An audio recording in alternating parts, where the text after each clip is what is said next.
Welcome back to 506 Garage. So I recently purchased two Seadoo Spark Trixx. I let this one, my little brother who likes to break everything, I let him use it. Not saying it's his fault. I think it was messed up before we got it. He only had it for about 10 minutes. But anyways, the dry shaft spun in the housing, so I'm going to take it apart. I looked online, there's not a whole lot that really explains how to do this, so I figured I'd walk everyone through it. So I took the hull top off.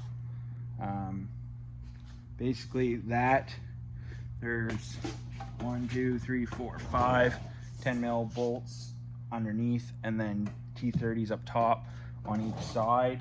If you have the Trixx, you're gonna have to take the back step off. Also T30s, everything is T30s. The only thing you really got to worry about once you get it all loosened up, which is pretty self-explanatory, like go around the hull, you do have to take the gas cap off, and there's 3 around there, so that one you have to look at. Take the panels off the side, and then the steering cable. So there's 2 T30s there, and then there's 10 mil to take this off, and then just pull it out through. And the only harness that you got to worry about, pop off the side panel where you would check your battery. Take these 2 clips off. They're kind of a little tricky. You pull this back, press in, pull on it. Also put some dielectric grease on these when you put it back together, just to make sure if you do get water in there, it's staying out. Then 8 mil on your hose clamps here. I'll take that hose clamp there off, pull the sensor out of the way, and then you can get at where your dry shaft and stuff was supposed to be. So when I actually originally took this apart, the back end of this all kind of come out. So when I do my reinstall, I'll video that and explain basically, but that's basically the same operation as changing your wear ring. So you take your 13 mil bolts out, you take your steering mechanism off, and you take your basket off. So pretty straightforward there. But anyways, we're gonna get into the meat and potatoes of all this and see where we get at. Okay guys, so I got the water box off, 8 mil. There is 2 connectors that are down here. There's one that's, I think it's a heat temp connector for the water box, and there's one that's just hanging on the front side of it. I don't know if that was OEM like that, or if that's just my machine. Like I said, I bought it used, so I don't know what. I haven't had the other one apart, which has never been apart, but this one I think definitely has, because it has a ball pump in it, which I don't think was factory. But anyways, so we got it apart. What we're gonna do next, take this boot out. We have to take the back of the crankcase off, which is this, and pull that apart. And then there's 2 tools you're gonna need from BRP.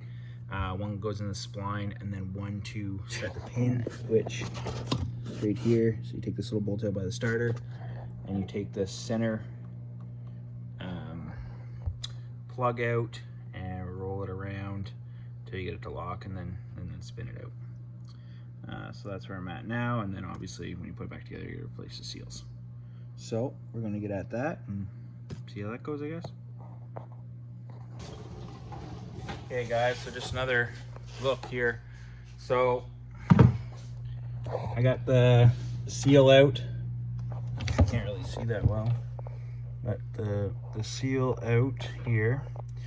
And this is what we got to change, but in order to change this on the 2018 model and up, you have to take this off. So that's an E10. Take those bolts out and pull that shaft end off. So that's what I'm going to do. I'll get those off. Actually, they're coming better than I thought. Hopefully they all come like that. So I actually bought replacement seals, replacement gaskets. I'll go through a little parts list here in a minute of what I bought. Some of it I won't need, but basically mine, you can see it's all beat inside there. So you pull that off, and then you can spin this end of the crank out, which I'll show you in a minute what it looks like. But you gotta buy a specialty tool, or if you have a broken dry shaft, you weld an end to it, as long as obviously the splines are good on one end, because if they're both toast, they're just gonna slip in there. But yeah, basically that's what we're unbolting, that gasket surface there. Replace this little part, and a new dry shaft obviously. So anyways, I'll get back at it, and then I'll touch base with you guys in a minute. Okay guys, so there's 1, 2, 3, 4, 5, 6 E-Torx in that case. Then just take a small pry bar and just tap. There's an ear right here, so just kind of tap that, and then it should slide right out like so. And like you can see, there's oil, so that is your oil seal right there. So it is kind of a good idea to make sure that you replace these gaskets, because if not, and your gasket surfaces are clean, because if not, you're going to have water in your oil, and you obviously do not want that. So get that taken apart, and this is the girl that we got to switch. So almost there. Not too bad of a job so far. Okay guys, so I got the shaft off. One thing I will say, there's a little 8mm bolt down here. So you take your center off, find top dead center. I just put screwdriver in to find it out, and then basically you just kind of thread this in. You'll kind of feel it click, and then I just went back and forth with the bar until I got it. So I have my specialty tool. Like I said, if you wanted to, if you had a shaft that was still decent, you could put it in there, weld a nut on it, do the same thing. But these are both from Can-Am. So take that off. This is actually a Torx Plus, so I'm sure a T30 will work, but realistically you might end up rounding the fastener. It is a T30 Torx Plus. So anyways, that's just something to think about. I got this threaded in. I got this cracked loose. So I got my pump, my crank case, I guess, off. What I'm going to do is change the gaskets, or change the seals at the same time. So it's just a snap ring that holds them together.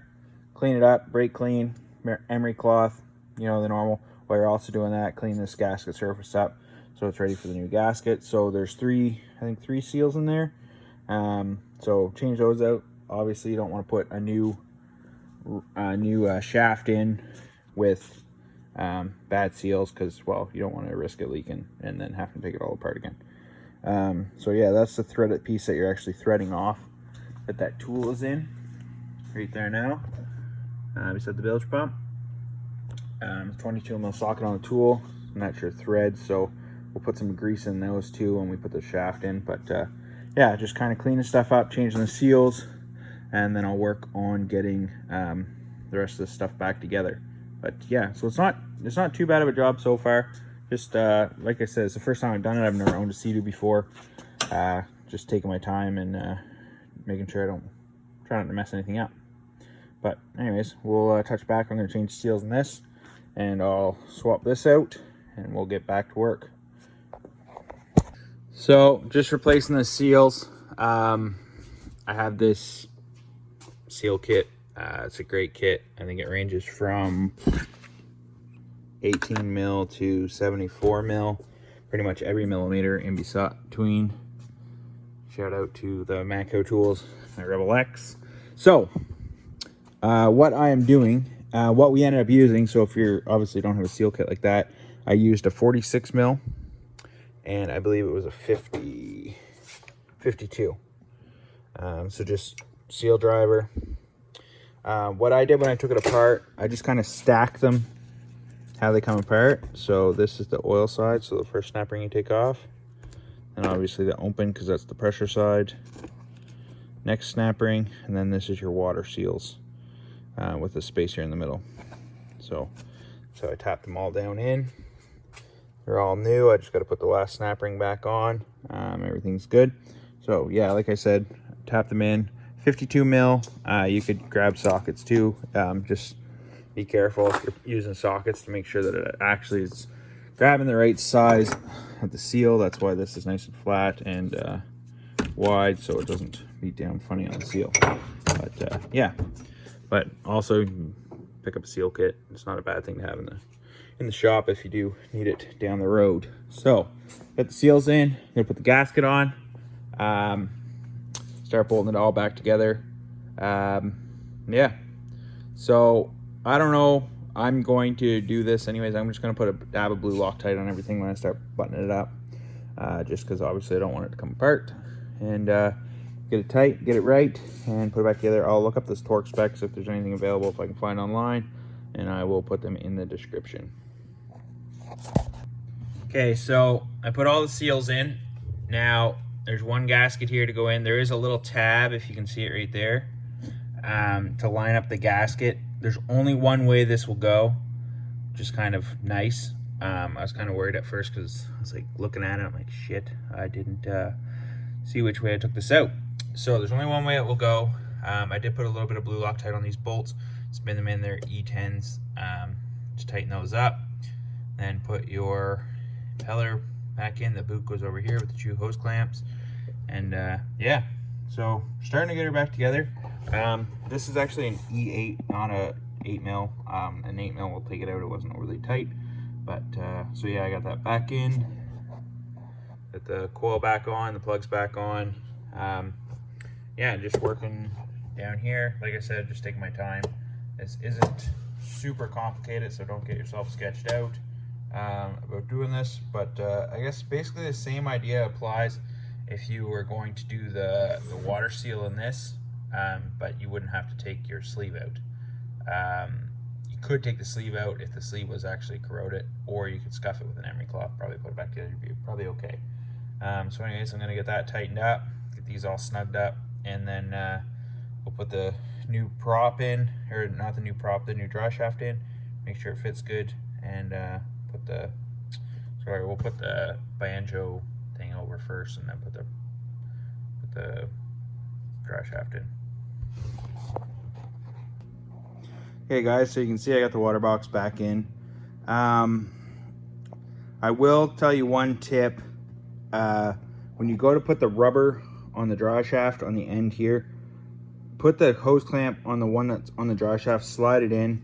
This banjo brown piece of crap makes a little bit of a pain if you do it the other way, so I actually pulled it apart and did it that way. But basically, you gotta pull back on it, put your hose clamp up tight so it seals.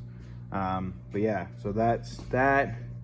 Jam this back in, make sure you plug your sensors back in. Like I said, this has a bulge pump in it, so I put that back in and then tighten up my hose clamps, and then the top's ready to go back on. So basically the biggest thing is make sure you probably should check your oil after, because I can see down here I have some oil. It must come out past the crank deal when I had it off. So top up your oil and then put your top back on and put your rear impeller back on. That's pretty much it. Button her back up, check her to make sure you're good to go. One way to check to make sure if the water's leaking, fill it full of water and see if it's bypassing. If it's not, then you're good. If that was your problem. If not, if it was the dry shaft, well, new splines against new splines should be fine. So anyways, thanks again guys for watching. Hopefully we'll have some more content. Maybe we'll get a GoPro out and do some tricks on these bad boys. I'm just getting used to them. This one actually is the wife's. I bought two of them.